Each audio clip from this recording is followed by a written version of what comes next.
Yes, hello everyone, welcome to the global world. आज के session में हम लोग यहाँ पर पर्यावरण अध्ययन को कंप्लीट करेंगे। बेसिकली पर्यावरण अध्ययन में जो हम लोगों ने हाइलाइट्स स्टार्ट करी थी, यूनिट 1 को हम लोगों ने कंप्लीट किया था, यूनिट 2 को हम लोग कंप्लीट कर रहे थे। तो वहाँ पर एक चैप्टर आता है शेल्टर करके, आवास करके, राइट। तो उसी चैप्टर को आज हम लोग कंप्लीट करेंगे। प्लस वन मोर टॉपिक हमारा छूट गया था, जैसे कि प्रदूषण से रिलेटेड, पॉल्यूशन से रिलेटेड। तो वही सारी चीज़ें आज के सेशन में हम लोग कंप्लीट करने वाले हैं। सो जितने भी स्टूडेंट चैनल पर न्यू है, चैनल को सब्सक्राइब कर लीजिए ताकि इसी तरीके से वीडियोज़ के नोटिफिकेशन आपको मिलते रहें। और यदि आप जुड़ना चाहते हैं व्हाट्सएप ग्रुप में तो आप मैसेज कर सकते हैं 8770803840, राइट। इससे व्हाट्सअप करके आप व्हाट्सएप ग्रुप में यहाँ पर ऐड हो सकते हैं। यदि आप ईवीएस का कंप्लीट कोर्स बाय करना चाहते हैं तो ईवीएस के कंप्लीट कोर्स में क्या क्या चीज़ें रहेगी, सिलेबस के अनुसार नोट्स रहेंगे, लाइक प्लस में साथ में आपको यहाँ पर एनसीईआरटी समरी भी मिलेगी, चैप्टर वाइज प्रैक्टिस क्वेश्चंस आपको यहाँ पर मिल जाएंगे, 20 मॉक टेस्ट आपको यहाँ पर प्रोवाइड किए जाते हैं, जितने भी प्रीवियस ईयर पेपर के क्वेश्चन बनते हैं, ठीक है, वो सारी चीज़ें आपको यहाँ पर प्रोवाइड की जाती है। अलग से 500 प्लस प्रैक्टिस क्वेश्चन, हम लोग बोल सकते हैं कि जो चीज़ें सिलेबस में नहीं दिखाई देती लेकिन फिर भी वो ईवीएस का पार्ट है, वो सारे क्वेश्चंस आपको यहाँ पर प्रोवाइड किए जाते हैं। पेडागोजी नोट्स इसके अंदर इंक्लूड रहेगा, मतलब ईवीएस के अंदर इसका पूरा शिक्षण शास्त्र भी रहता है। करंट अफेयर्स आपको मिल जाएगा, स्टैटिक जी के यहाँ पर मिल जाएगा, और साइंस के नोट्स जो है वन लाइनर फॉर्म में आपको यहाँ पर प्रोवाइड करवा दिए जाएंगे, ठीक है। तो ये सारी चीज़ें आपको ईवीएस के नोट्स में प्रोवाइड की जाती है। यदि आप ईवीएस का नोट्स बाय करना चाहते हैं, आप सेम नंबर पर व्हाट्सएप यहाँ पर कर सकते हैं, ठीक है। तो आज हम लोगों को यहाँ पर शेल्टर के बारे में पढ़ना है। शेल्टर के बारे में आज के सेशन में बेसिकली यूनिट 3 का चैप्टर नंबर 8 है। यदि आपके पास नोट्स है तो वहाँ से आप सारी चीज़ों को रिवाइज भी कर सकते हैं, ठीक है। तो इसमें क्या क्या चीज़ें हम लोगों को पढ़नी पड़ती है, बेसिकली हम लोग आवास शेल्टर के बारे में पढ़ेंगे और एनसीईआरटी समरी जो है उसको यहाँ पर डिस्कस करेंगे। तो सबसे पहले यदि आवास की डेफिनेशन देखी जाए, सजीव जिस परिवेश में रहता है उस सजीव को उसका आवास ही कहा जाएगा। मतलब वो जहाँ पर निवास करेगा वो उसके लिए हो गया, लाइक मेंढक का एक तालाब हम लोग बोल सकते हैं, मंकी का एक ट्री यहाँ पर हो सकता है, राइट। तो इसी तरीके से फिश का पूछा जा सकता है, जैसे कि एग्जाम में आपको फिश का पूछा गया था, है ना। फिश जहाँ पर रहती है उसको उसका क्या बोला जाएगा, आवास उसका बोल सकते हैं, राइट।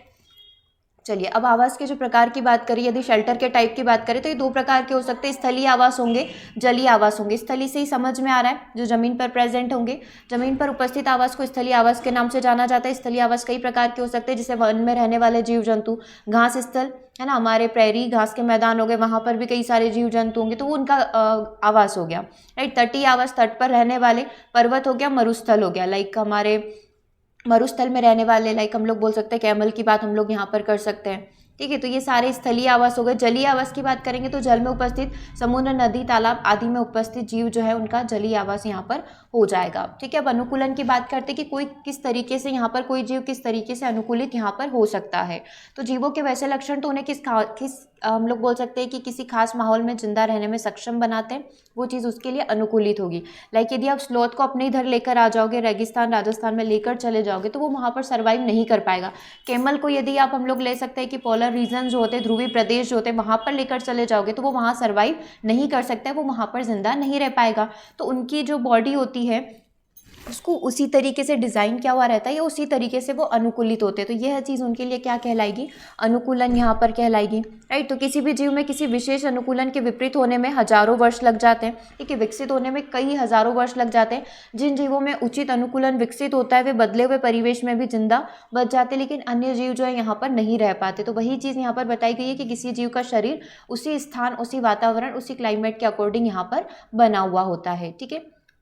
आगे यदि बात करें स्पेसिफिक, यदि बात करें कि मरुस्थल में जो जीव है उनका अनुकूलन यहाँ पर किस प्रकार से होता है, तो सबसे पहले कैमल की यदि बात की जाए, ऊँट की यहाँ पर बात की जाए, तो ऊँट के गद्देदार पैर जो होते हैं इसको रेत में चलने में मदद करते हैं। ऊँट के बारे में पूरा ही हम लोग जब एनिमल्स के बारे में डिस्कस कर रहे थे, जीव जंतुओं के बारे में डिस्कस कर रहे थे, तब हमने ऊँट का पूरा पढ़ लिया था कि ऊँट का शरीर किस प्रकार का होता है, क्या क्या उसके अंदर खासियत होती है जो उसको रेगिस्तान में रेत में चलने में मदद करती है ना। उसका शरीर हो गया, उसकी पलकें हो गई, राइट, सारी चीज़ों को डिस्कस किया हुआ, उसका कुबड़ हो गया, ठीक है। तो सबसे पहला पॉइंट है, ऊँट के जो गद्देदार पैर होते हैं वो इसको रेत पर चलने में मदद करते हैं। ऊँट की पलकें लंबी होती है जिस कारण ऊँट की आंखों में रेत नहीं जा पाती है। रेत तो उड़ती होगी लेकिन वो अपनी आंखों को बचा पाए, इसलिए उसकी जो भौहें होती है, उसकी जो पलकें होती है वो काफ़ी लंबी होती है। ऊँट एक ही बार में ढेर सारा पानी पी जाता है, क्योंकि आपको पता है रेगिस्तान में गए तो पानी नहीं मिलेगा और कई दिनों तक वो बिना पानी के यहाँ पर रह सकता है, ठीक है। ऊँट में मूत्र विसर्जन काफ़ी कम होता है और इसका गोबर भी काफ़ी शुष्क होता है, जिससे जल संरक्षण करने में मदद मिलती है। ऊँट के लंबे पैरों के कारण इसकी जो शरीर है वो रेत से थोड़ा दूर रहता है। अगर लंबे पैर होंगे तो बेसिकली वो रेत से काफ़ी दूर होगा, तो उसकी जो हीट होगी, उसकी जो उष्मा है वो ऊँट तक आसानी से नहीं पहुँच पाती है। सॉरी। मरुस्थल में रहने वाले छोटे जीवों के शरीर पर कठोर शल्क यहाँ पर पाए जाते हैं, जिससे जल के आंश में कमी होती है और ये जो जीव है दिन के समय छाया में पड़े रहते हैं और रात होने पर ये बाहर निकलते हैं। तो इससे कई सारे छोटे छोटे जीव होते हैं, जैसे आपने देखा है ना कि कछुए के ऊपर इस तरीके का एक आवरण होता है, कवर्ड होता है। तो इसी तरीके से जो रेगिस्तान में रहते हैं, जो मरुस्थल में जो जीव रहते हैं, उनकी बॉडी भी इसी तरीके से, उनके ऊपर शल्क पाए जाते हैं, कठोर शल्क स्केल पाया जाता है, जिससे वो जो है यहाँ पर तपती धूप से खुद को प्रोटेक्ट कर पाए। ठीक है, चलिए अब जो यहाँ पर हमने जीव जंतुओं की बात कर ली, अब यदि हम लोग बात करें कि जो पौधे होते हैं वो किस तरीके से यहाँ पर अनुकूलित होते हैं, तो मरुस्थलीय पादपों की जड़ें जो है ज़मीन में काफ़ी ज़्यादा गहराई तक जाती, काफ़ी डीप तक जाती है, ताकि बहुत अधिक गहराई से वो जल को वहाँ पर ले पाए। ठीक है, क्योंकि अगर वो बहुत कम गहराई तक गई है, बोल सकते हैं कि सिर्फ ऊपर सतह तक ही थी, तो यहाँ पर पानी तो मिलेगा ही नहीं, वो तो वैसे ही यहाँ पर इतनी गर्मी होती है कि वो सूख जाएगा। तो जड़ें काफ़ी गहराई तक जाती है ना। यूकेलिप्टस आप यहाँ पर देख सकते हैं, इनमें से कुछ पादप की पत्तियां कांटों के रूप में रूपांतरित हो जाती है, इससे वाष्पोत्सर्जन बहुत कम हो जाता है और जल संरक्षण में यहाँ पर मदद मिलती है। कुछ पौधों के तने रूपांतरित होकर, लाइक आपने नागफनी कैक्टस वगैरह को देखा है, तो तने रूपांतरित होकर पत्ती जैसी संरचना यहाँ पर बना लेते हैं। ऐसे तने स्पंज की तरह फूले हुए रहते हैं और इसके ऊपर मोम की कोटिंग रहती है, मोम की परत रहती है। स्पंज जैसी परत जो है, इसी के अंदर पानी जमा हुआ रहता है और मोम की परत से वाष्पीकरण की रोकथाम यहाँ पर हो जाती है, क्योंकि इतना ज़्यादा जो वाष्पोत्सर्जन की प्रोसेस होती है, ट्रांसपीरेशन की जो प्रोसेस होती है, वो यहाँ पर कम हो जाती है, न के बराबर हो जाती है। होता तो है लेकिन काफ़ी कम मात्रा में पौधों से पानी उत्सर्जित यहाँ पर होता है। ठीक है, तो मरुस्थल में किस तरीके से पौधे अनुकूलित होते हैं ये हमने यहाँ पर पढ़ लिया। ठीक है, इसके आगे हम लोग यहाँ पर चलेंगे। चलिए पर्वतीय आवास की बात करेंगे। पर्वत पर जो जीव जंतु रहते हैं उनका आवास किस प्रकार से होगा, पेड़ पौधे होंगे उनका आवास यहाँ पर किस प्रकार से होगा। राइट, तो सबसे पहले पॉइंट की बात करें कि पर्वतीय क्षेत्र अक्सर ठंडे होते हैं और यहाँ पर जाड़ा जो इस टाइम पर भी बहुत ही ज़्यादा बर्फ गिरती है। पर्वतीय आवास के जो पेड़ होते हैं, अगर पेड़ पौधों की बात करें तो इनका जो पेड़ों का जो स्ट्रक्चर होता है, इनकी जो बनावट होती है वो शंकुआकार होती है। अब आप देखो कि यदि बर्फ गिर रही है तो हमारे पेड़ जो होंगे उन पर बर्फ जम जाएगी, लेकिन यदि वो इस प्रकार के हैं तो बर्फ़ यहाँ से गिरेगी और फिसलन के कारण वो जो है वापस नीचे गिर जाती है, तो पेड़ पौधों पर ये जमी हुई नहीं रहती है। ठीक है, तो शंकु के जो आकार जो होता है पेड़ पौधों का, वो किस प्रकार का होता है, शंकुआकार होता है। इन पेड़ों की पत्तियां सुई के आकार की होती है, सुई के आकार के कारण इन पत्तियों पर बर्फ टिक नहीं पाती और कोई भी यहाँ पर इन पौधों को नुकसान नहीं पहुँचता है। ठीक है, अब यदि आप बात करेंगे जीव जंतुओं की, तो पर्वतीय आवास में रहने वाले जंतुओं के शरीर पर घने रोए पाए जाते हैं, इससे जाड़े में भी उनका शरीर जो है गर्म पाया जाएगा। ठीक है, घने रोए, घरे बाल आप लोगों ने देखे। ठीक है, इन जंतुओं के शरीर में चर्बी की एक मोटी परत पाई जाती है, हमने देखा ना, वसा की मोटी परत पाई जाती है। ठीक है, ये जाड़े से इनका बचाव करेगी। पहाड़ी जो बकरे होते हैं इनके खुर काफ़ी ज़्यादा मजबूत होते हैं, जो ढलान होती है, जो बर्फ़ की ढलान होगी, आसानी से ये उस पर भी दौड़ लेते हैं। ठीक है, तो जिनका शरीर होगा उसी मौसम के अकॉर्डिंग उसको यहाँ पर बनाया गया है। ठीक है, प्रकृति का खेल इसको हम लोग यहाँ पर बोल सकते हैं। अब यदि हम लोग यहाँ पर बात करें घास स्थल की, तो घास स्थल की यहाँ पर क्या खासियत होगी इसके बारे में हम लोग एक बार से देख लेते हैं। देखो, सबसे पहला जो पॉइंट था, घास स्थल के बारे में हम लोग देख रहे थे। ठीक है, ये रहा। घास स्थल और जंगल में कई जंतु रहते हैं। ऐसे आवास में जलवायु जो है काफ़ी ज़्यादा गर्म हो जाती है और प्रचुर मात्रा में भोजन उपलब्ध रहता है। ठीक है, लेकिन सघन आबादी के कारण ऐसे आवास में भोजन और अन्य संसाधन के लिए कड़ी स्पर्धा होगी। देखो, घास स्थल ऐसा है कि कोई भी जीव वहाँ पर सर्वाइव कर लेगा, क्योंकि वहाँ पर भोजन वगैरह सब कुछ उपलब्ध है। अगर ये चीज़ें उपलब्ध है तो डेफिनेटली वहाँ की जो संख्या होगी, जीवों की जो संख्या है वो काफ़ी ज़्यादा होगी। ठीक है, कई सारे जंतु वहाँ पर होंगे जिनके बीच में प्रतिस्पर्धा चलती रहेगी। लाइक यदि आप यहाँ पर देखें, स्थलीय पारिस्थितिकी तंत्र को बनाएंगे, है ना, टिड्डे से लेकर शुरुआत करेंगे हम लोग अपघटनकर्ता की, चील, है ना, चीलबाज हो गया, इन सब की भी बात करें। ठीक है, तो ये क्या है, ये सर्वाइव करते रहते हैं एक दूसरे को खाकर। इनका पूरा यहाँ पर जो एक साइकिल पारिस्थितिकी तंत्र यहाँ पर चलता रहता है। ठीक है, कुछ एग्जाम्पल आपके सामने यहाँ पर रखे गए। यदि हम लोग बात करें लॉयन की, शेर की, यदि हम लोग यहाँ पर बात करें, ठीक है, तो शेर एक ज़बरदस्त शिकारी होगा। इसकी मांसपेशियां ताकतवर होती है। शेर अपने पैने नाखून से किसी भी शिकार को यहाँ पर मार गिराता है। ठीक है, तो ये शेर की खासियतों की आप सभी इसके बारे में जानते हैं। ठीक है, तो इसको अपना शिकार आसानी से मिल जाएगा। इसी तरीके से बाघ भी होता है ना, काली धारियों वाला होता है। इसकी जो यदि हम लोग बात करेंगे कि इसकी स्पीड जो होती है काफ़ी ज़्यादा होती है। ठीक है, और देखने की दृष्टि हमने देखा है 6 गुना दूरी तक ये देख सकते हैं हमसे, इतनी ज़्यादा स्ट्रांग होती है। हिरण की बात करेंगे तो हिरण के अंदर ये खासियत होती है कि काफ़ी ज़्यादा फुर्तीला होता है। ठीक है, अगर इस पर किसी ने अटैक भी किया है तो ये भागकर अपनी जान यहाँ पर बचा लेता है। ठीक है, हिरण की आंखें जो होती है, हिरण के बारे में आप ये खासियत देख सकते हैं। हिरण की आंखें जो होती है इसके सिर के बगल में होती है। अगर इसके पीछे से भी कोई शिकार आ रहा है तो ये उसको भी यहाँ से आगे से ही देख सकता है। ठीक है, चलिए, अब ये यहाँ पर हम लोग पर्वतीय आवास की बात कर ली, घास स्थल की बात हो गई, अब हम लोग जलीय जीव की बात कर लेते हैं। मछली की बात करेंगे तो मछली अपने धारा रेखीय शरीर के कारण आसानी से पानी में तैर लेती है और इसके जो गलफड़े होते हैं, गिल होते हैं, ये आसानी से इसको सांस लेने में मदद करते हैं। बाबा ऑक्टोपस की यदि हम लोग बात करें तो ऑक्टोपस का शरीर धारा रेखीय यहाँ पर नहीं होगा, लेकिन इसके शरीर को किसी भी आकार का ये बना सकता है। आपने देखा होगा ये इस तरीके से बिल्कुल छुप कर है जो बैठा हुआ रहता है बिल्कुल समुद्र में। यदि आपने इसका कभी देखा हो वीडियो वगैरह, तो ये समुद्र में बिल्कुल तली में ऐसे छुप कर जैसा बैठा होता है, जैसे कोई पत्थर या पेड़ पौधा उगा हुआ हो, जिससे इसके पास कोई आते ही एकदम से उसको पूरा कवर कर लेता है। ठीक है, बाबा ऑक्टोपस, राइट। ऑक्टोपस अपने शरीर का रंग आसपास के माहौल के अनुरूप कर लेता है, जिससे इसको छिपने में काफ़ी ज़्यादा मदद मिलती है। अपने दुश्मन से पीछा छुड़ाने के लिए साही जैसा द्रव भी यहाँ पर छोड़ देता है, ताकि आसानी से खुद को बचा पाए। मेंढक की बात करेंगे तो मेंढक के पिछले पैर काफ़ी लंबे होते हैं, जिससे ज़मीन पर आसानी से जंप कर सकता है, खुद कूद सकता है। पिछले पैरों की अंगुलियों के बीच में झिल्ली होती है, जिसकी मदद से तैर भी लेता है और मेंढक अपनी चिपचिपी जीभ से शिकार को पकड़ भी लेता है ना। आपने रेड मेंढक के बारे में पढ़ा होगा, आपने देखा था वो आसानी से पेड़ पर चढ़ जाता है ना, क्योंकि हमने देखा था कि जो हमारे सघन उष्णकटिबंधीय वर्षा वन होते हैं, तो उस जीव को वहाँ पर सर्वाइव करने के लिए आसानी से पेड़ पर चिपक जाते हैं। इनके तलवे इतने चिपचिपे होते हैं कि आसानी से किसी भी पेड़ पर ये चढ़ सकते हैं, राइट। नेक्स्ट पॉइंट की यदि हम लोग यहाँ पर बात करें, नेक्स्ट पॉइंट है हमारा, अभी हम लोग सारे एनिमल्स के बारे में पढ़ चुके हैं, अब हम लोग यहाँ पर इंसानों के ऊपर आ जाते हैं। तो इंसान को रहने के लिए भी घर की आवश्यकता होती है, उसी प्रकार से पक्षियों के रहने का भी एक घर होता है ना। लेकिन इंसान के घर और पक्षियों के घोंसले में समानता के साथ साथ कुछ अंतर भी पाया जाता है। मनुष्य के भी अपने घर बनाने के तरीके होते हैं, इसी तरीके से जो पक्षी होते हैं, बर्ड्स होते हैं, वो भी अपने यहाँ पर अलग अलग तरीके से घर बनाते हैं। तो डायरेक्टली हम लोग जो है यहाँ पर बर्ड से रिलेटेड NCERT समरी को कंप्लीट कर लेते हैं, ठीक है। सबसे पहले हम लोग स्टार्ट करें कलचीड़ी, जिसका इंडियन हमारा जो नेम होता है, इंग्लिश नेम होता है इंडियन रॉबिन होता है, ठीक है। इंडियन रॉबिन नाम का एक पक्षा अपनी जो घोंसला है ज़मीन पर पड़े पत्थर के बीच में खाली जगह में बनाता है और वहीं पर ये क्या देता है, अंडे देता है। तो बेसिकली ये वाला ऐसा निम्नलिखित में से ऐसा कौन सा पक्षी है जो पत्थरों के बीच में अपना घोंसला बनाएगा। आपको पता है, आपने चिड़िया को कभी नहीं देखा, आपने कौवा को कभी नहीं देखा, आपने बाज को कभी नहीं देखा, ये है कलचीड़ी, इंडियन रॉबिन, ठीक है। तो ये क्या करता है, घोंसला जो ज़मीन पर पड़े जो पत्थर है उनके बीच में बनाएगा। आप यहाँ पर देख सकते हैं, यहाँ पर आपको डायग्राम में दिखाई दे रहा होगा, ये पत्थर पड़े हुए थे इस तरीके से जमे हुए हैं, इसी के बीच में इसने जो है अपने यहाँ पर अंडे दे रखे हैं, राइट।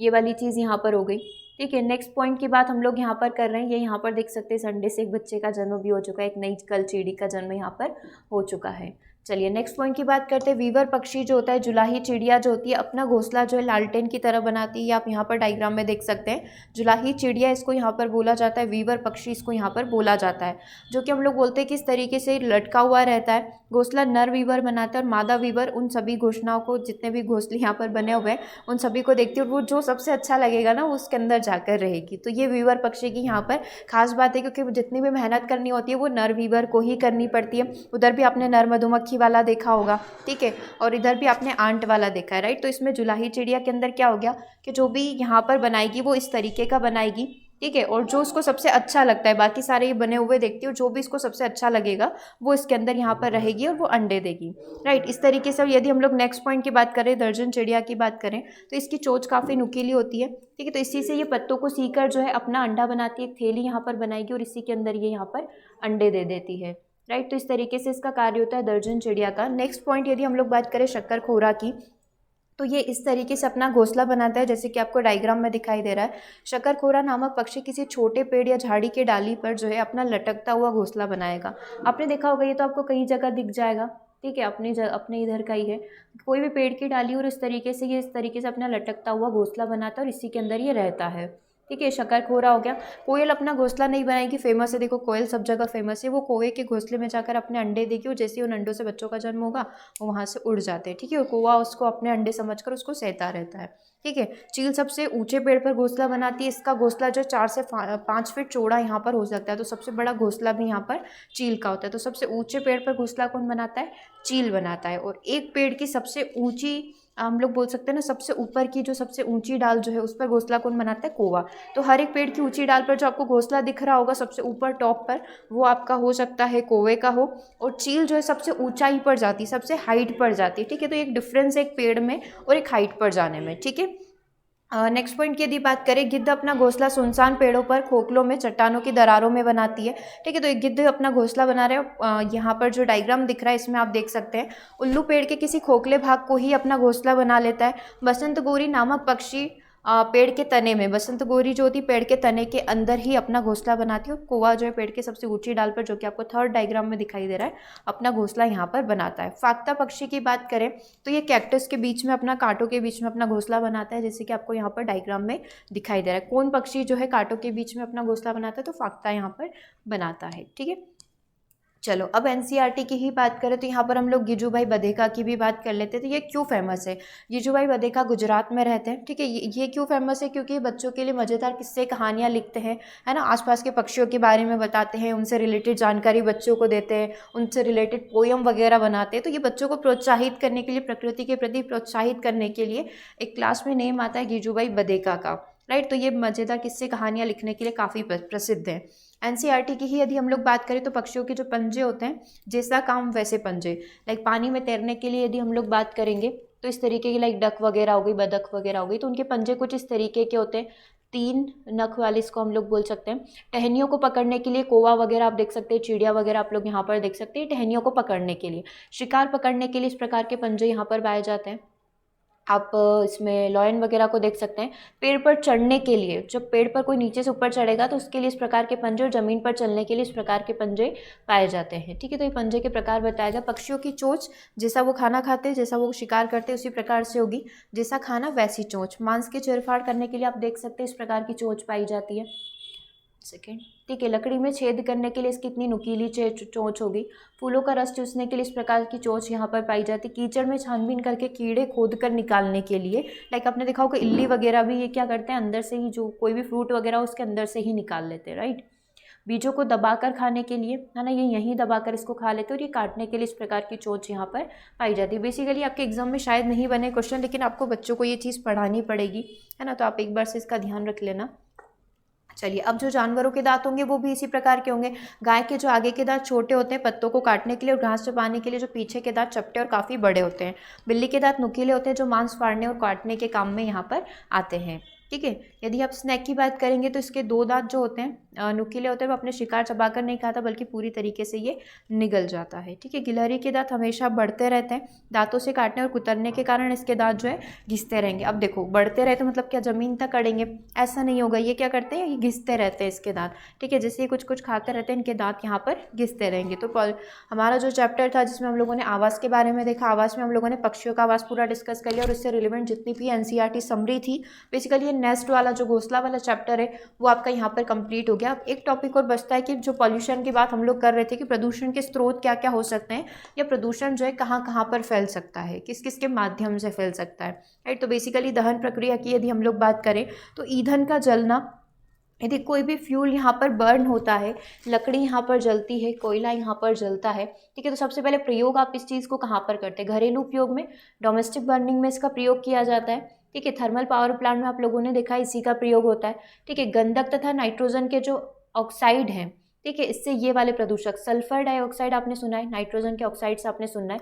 जब भी कोई फ्यूल बर्न हो रहा है, जब भी कोई कोयला जल रहा है, जब भी कोई लकड़ी जल रही है, तो सल्फर डाइऑक्साइड और नाइट्रोजन के ऑक्साइड यहाँ पर उत्सर्जित होंगे। ठीक है, ये सारे पॉल्यूटेंट्स इसके अंदर बोला जा सकता है। यातायात की यदि बात करें, ट्रांसपोर्टेशन, जो यातायात के माध्यम से जो भी प्रदूषण हो रहा है, मोटर गाड़ियों की वजह से हो सकता है, कार, ट्रक, बस की वजह से हो सकता है, वायुयान, रेल इंजन की वजह से यहाँ पर हो सकता है। CO गैस यहाँ पर निकलेगी, नाइट्रोजन ऑक्साइड यहाँ पर निकलेगा, सीसा, स्मोक, कार्बनिक पदार्थों की वाष्प और गंध आदि यहाँ पर निकलती है। ठीक है, और दहन, यदि और चीज़ों का दहन यहाँ पर हो रहा है, लाइक यहाँ पर फ्यूल का हम लोग बोल सकते हैं ना, फ्यूल बर्न हो रहा है, और भी कई माध्यम हो सकते हैं जो खुले पदार्थ में जल रहे हैं, जैसे व्यर्थ पदार्थ हो गया, जो भी इलेक्ट्रॉनिक सामान वगैरह हो गया, ये सारी चीज़ें यदि जल रही है तो राख के कारण जो है यहाँ पर फ्लाई ऐश जो है, इसकी वजह से भी हमारा प्रदूषण होता है। ठीक है, जो हमारे छोटे छोटे से कण होते हैं उसकी वजह से भी प्रदूषण होगा। उत्पादक क्रियाएं, लाइक सबसे पहले यदि हम लोग केमिकल प्रोसीजर की यदि बात करें, रासायनिक क्रियाओं की यदि बात करें, केमिकल एक्टिविटीज़ की यदि हम लोग बात करें, तो पेट्रोलियम का शोधन किया जाता है। जितनी भी रिफाइनरीज होती है, जितनी भी फैक्ट्रीज होती है, वहाँ पर पेट्रोलियम को शुद्ध किया जाता है, क्योंकि वो तो जहाँ पर आप कुएँ वगैरह खोद कर निकालते हैं वो तो कच्चा तेल होता है, लाइक उसको शुद्ध करने के लिए भी यहाँ पर लगता है कई सारी केमिकल रिएक्शंस होगी, है ना। लाइक उर्वरक हो गया, सीमेंट वाला हो गया, कागज़ फैक्ट्री हो गई, सिरेमिक्स हो गए, है ना, ग्लास आदि का यदि हम लोग उत्पादन कर रहे हैं तो वहाँ से कौन कौन सी गैसेस या कौन कौन से प्रदूषक के तत्व निकलेंगे। हाइड्रोजन सल्फाइड निकलता है, सल्फर डाइऑक्साइड निकलता है, फ्लोराइड्स निकलता है, गंधक यानी कि सल्फर, और कार्बनिक पदार्थों की वाष्प और डस्ट, ये सारी चीज़ें यहाँ पर निकलेगी जो कि क्या करेगी, पर्यावरण को प्रदूषित करेगी। सेकेंड पॉइंट की यदि हम लोग बात करें, धातु कर्म की यदि बात करें, है ना, तो इसमें क्या होगा, एल्यूमिनियम का शोधन हम लोग कर रहे हैं। स्टील प्लांट्स की यदि हम लोग बात करें तो यहाँ पर भी धातु वाष्प, है ना, ये वाली निकलेगी। उसके बाद जिसमें हम लोग बोल सकते हैं कि जिंक होगा, लीड होगा, है ना, फ्लोराइड्स की यदि बात कर लें तो वही सारी चीज़ें के सारे प्रदूषक तत्व यहाँ पर निकलेंगे। और भी क्या क्या चीज़ें हो सकती है, बहुत सारे ऐसे इंडस्ट्रीज़ होगी, बहुत सारी ऐसी फैक्ट्रीज़ होगी जहाँ पर भी हमारे प्रदूषक तत्व निकलते हैं, जिसकी वजह से हम लोग बोल सकते हैं धातु वाष्प तो सब में निकलनी है। कार्बनिक पदार्थों की ऑर्गेनिक वेपर्स हो गई, कार्बनिक पदार्थों की वाष्प हो गई, गंध हो गई, है ना, धुआं हो गया, कार्बन कण आदि, ये सारे निकलते हैं, राइट। अब ये तो हो गई उत्पादक क्रियाएं, कोई केमिकल एक्टिविटीज़ की हमने बात कर ली। अब यदि हम लोग कृषि की बात करें तो फसल पर छिड़काव क्या है, क्रॉप स्प्रे यहाँ पर बात की जा रही है। तो खरपतवार तथा जंतु को नियंत्रित करना हमारा एक, बोल सकते हैं ना, हमारा एक लक्ष्य था कि अगर हम लोग फसल पर छिड़काव करें, दवाई वगैरह छिड़क रहे हैं, तो हम लोग चाहेंगे कि खरपतवार कंट्रोल हो जाए और जीव जंतु जो है वो कंट्रोल में हो जाए, वो मतलब हमारी फसल को नुकसान ना पहुंचाए, राइट। लेकिन उसकी वजह से क्या हुआ, सारे कार्बनिक फास्फेट जो थे, ऑर्गेनिक फास्फेट जो थे, या फिर क्लोरीन युक्त हाइड्रोकार्बन जो हो गया, सीसा वगैरह जो हो गया, पारा हो गया, तो ये सारे हमारे वायु में मिल गए, ठीक है। और यदि मिट्टी के माध्यम से बात करें तो ये जल में आ जाते हैं, ठीक है। तो ये सारे नुकसान हमको यहाँ पर हो जाएंगे। उसके बाद अगर दूसरे काम की बात करें तो कोई भी व्यर्थ पदार्थों को जलाया जा रहा है, शुष्क गोबर को यहाँ पर जलाया जा रहा है, तो उसकी वजह से धुआं होना डेफिनेट सी बात है। कार्बन के कण यहाँ पर निकलेंगे, फ्लाई ऐश यहाँ पर निकलेगी, सल्फर डाइऑक्साइड यहाँ पर निकलेगा, और अन्य कार्बनिक वाष्प, जिसकी वजह से अगेन हमारा पर्यावरण यहाँ पर प्रदूषित होगा। अगर यदि आपने विलायकों का प्रयोग किया है, लाइक आप स्प्रे पेंट हो, अपना घर पेंट करवाते हैं तब स्प्रे पेंटिंग आप लोग करते हैं, ठीक है। तो ये फर्नीचर में करा है, अपने गाड़ियों यंत्रों आदि में आप पेंटिंग यदि करते हैं, है ना, तो वहाँ पर भी हाइड्रोकार्बन्स और अन्य कार्बनिक वाष्प वहाँ पर निकलेगी, है ना। सॉल्वेंट लाइक रंगना, छापना, प्रिंटिंग वगैरह के जितने भी काम होंगे, केमिकल सेपरेशन की यदि आप बात करेंगे, अनेक सतहों की यदि सफाई हम लोग कर रहे हैं, ग्रीस की सफाई यदि हम लोग कर रहे हैं, तो सबकी वजह से सेम कारण यहाँ पर हो सकता है, अनेक हाइड्रोकार्बन जो है एटमॉस्फेयर में रिलीज हो जाएंगे, प्लस यहाँ पर कार्बनिक वाष्प बनेगी, जो अगेन हमारे प्रदूषण का कारण यहाँ पर बन सकती है, ठीक है। नेक्स्ट पॉइंट हम लोग यहाँ पर देख लेते हैं, पूर्ण या अपूर्ण दहन से उत्पन्न प्रदूषक तथा उनका स्वास्थ्य पर क्या प्रभाव पड़ता है। सल्फर डाइऑक्साइड की बात करेंगे तो इसका हमारे ऊपर क्या प्रभाव पड़ेगा, हमारी हेल्थ पर क्या इम्पैक्ट पड़ेगा। श्वसन पथ तथा फेफड़े का जो एपिथेलियम होता है, इसमें यहाँ पर जलन होने लग जाती है, खराश होगा, खांसी और क्षति यहाँ पर हो सकती है। कार्बन मोनोऑक्साइड की बात करेंगे, धुआं जिसकी वजह से, और CO गैस जो यहाँ पर एमिट होती है, कैंसर हो सकता है, थकावट, मानसिक विकार यहाँ पर उत्पन्न हो सकते हैं। NO2 व अन्य नाइट्रोजन ऑक्साइड्स की बात यहाँ पर करें तो इन्फ्लुएंजा से बचने की शक्ति का ह्रास होता है, ठीक है। फेफड़े, हृदय तथा आंखों के रोग यहाँ पर हो सकते हैं, ओके। ओजोन की बात करेंगे, आंखों के रोग, खांसी तथा सीने में दर्द यहाँ पर हो सकता है। सूक्ष्म कण की PB की बात यदि हम लोग यहाँ पर करें तो तंत्रिका तंत्र जो है हमारा, है ना, और साथ ही हमारा जो किडनी के रोग जो है यहाँ पर हो सकते हैं। अधिकता मृत्यु का कारण यहाँ पर हो सकता है, बहुत अधिक मात्रा में होगा तो मृत्यु भी यहाँ पर हो सकती है। कैडमियम की बात की जाए तो श्वसन, यहाँ पर इस जहाँ पर कैडमियम है वहाँ पर सांस लेना भी जहर के समान है। रक्तचाप बढ़कर हृदय रोग यहाँ पर उत्पन्न हो सकते हैं। फ्लोराइड्स की बात करोगे, हड्डियों तथा दांतों पर प्रभाव पड़ेगा, बहुत कम होगा तो भी पड़ेगा, बहुत अधिक मात्रा में है तो भी यहाँ पर पड़ेगा। एस्बेस्टस की बात करेंगे तो फेफड़ों का कैंसर, लंग्स कैंसर यहाँ पर हो सकता है। जैसे कि आपने देखा होगा कि कोयला खान जो भी उसमें काम करते हैं तो उन वाले व्यक्तियों को ये बीमारी होना नॉर्मल सी बात हो गई है ना, लंग्स कैंसर उनको हो ही जाता है, ठीक है। तो आज के सेशन में हमने लोगों ने 2 से 3 पॉइंट यहाँ पर कंप्लीट कर लिए। शेल्टर में हम लोगों ने बर्ड्स के बारे में देख लिया है, राइट, और जो स्पेसिफिक बर्ड्स की क्या क्या क्वालिटीज़ होती है, क्या क्या कैरेक्टरिस्टिक्स उनकी होती है, उन सारे के बारे में हम लोगों ने डिस्कस कर लिया है। पॉल्यूशन, प्रदूषण के बारे में हम लोगों ने डिस्कस कर लिया है, ओके। तो आज के सेशन को हम लोग यहीं ओवर करें, मिलेंगे हम लोग नेक्स्ट सेशन में, ठीक है। नेक्स्ट सेशन में हम लोग कुछ इसके क्वेश्चंस वगैरह कंप्लीट कर लेंगे, और बाकी की जितनी भी चीज़ें हम लोगों ने छोड़ी, क्योंकि पूरा चैप्टर जो हम लोगों ने यहाँ पर कवर नहीं किया है वो आपके लिए होमवर्क रहेगा, नोट्स से आप उसको ज़रूर से कंप्लीट कर लीजिएगा। और व्हाट्सएप ग्रुप से जुड़ने के लिए आप मैसेज कर दीजिएगा 8770803840 पर, राइट। वीडियो के डिस्क्रिप्शन में आपको टेलीग्राम का लिंक, वेबसाइट का लिंक, ऐप का लिंक, सभी का लिंक मिल जाएगा, ओके।